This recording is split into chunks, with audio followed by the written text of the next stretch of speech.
father spoke in paragraphs. I learned to speak in grains.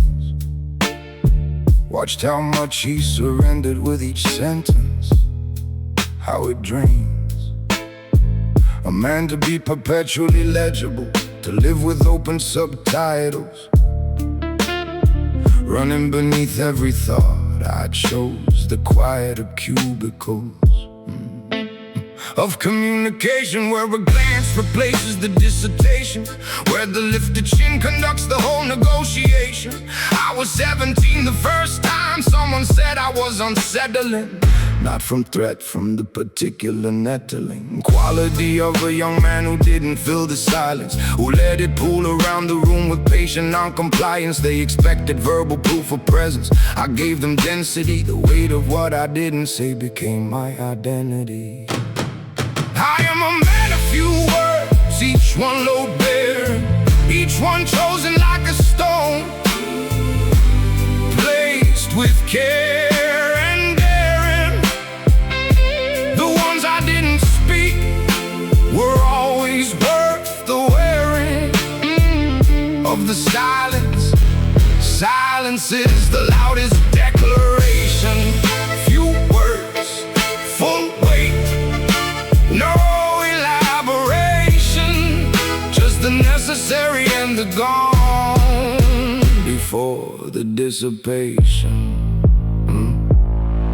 The voluble man reveals his architecture as he speaks, shows the joinery, exposes where the framework creaks under pressure, where the certainty develops fissures. I learned to speak like a surveyor uses scissors of the land, only marking what is consequential, leaving the rest unmapped. That's the credential of the man who understands that language is expenditure. Every word a small disclosure, every ventilature of the interior concession to the room's intelligence. I spend my words like a man of measured diligence spends his last reserves with full accounting of the cost, knowing every syllable unspent is something never lost. I am a man of few words, each one load-bearing, each one chosen like a stone, placed with care and daring. The ones I didn't speak were always worth the wearing. Of the silence, silence is the loudest declaration.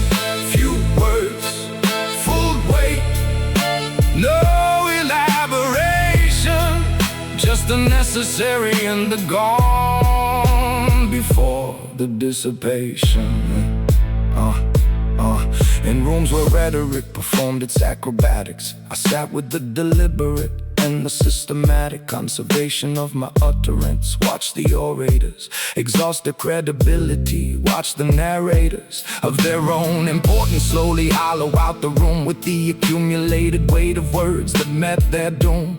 In the indifference of an audience already saturated, I spoke once 7 words, the room recalibrated around those 7 like a compass finding north, not because of what I said but what I'd held before coming forth. The unspoken reservoir behind the spoken gives it pressure. A river with deep waters cuts its canyon beyond measure. But here, between the methodology and the marrow, there are things I wanted to say that the narrow discipline of brevity withheld, not from strategy but from the calcified atrophy of the tender utterance, the word of unguarded warmth that I compressed so long it lost its form, became indistinguishable from the tactical silence, and someone who deserved the words received the islands of quiet instead and read them wrong or right.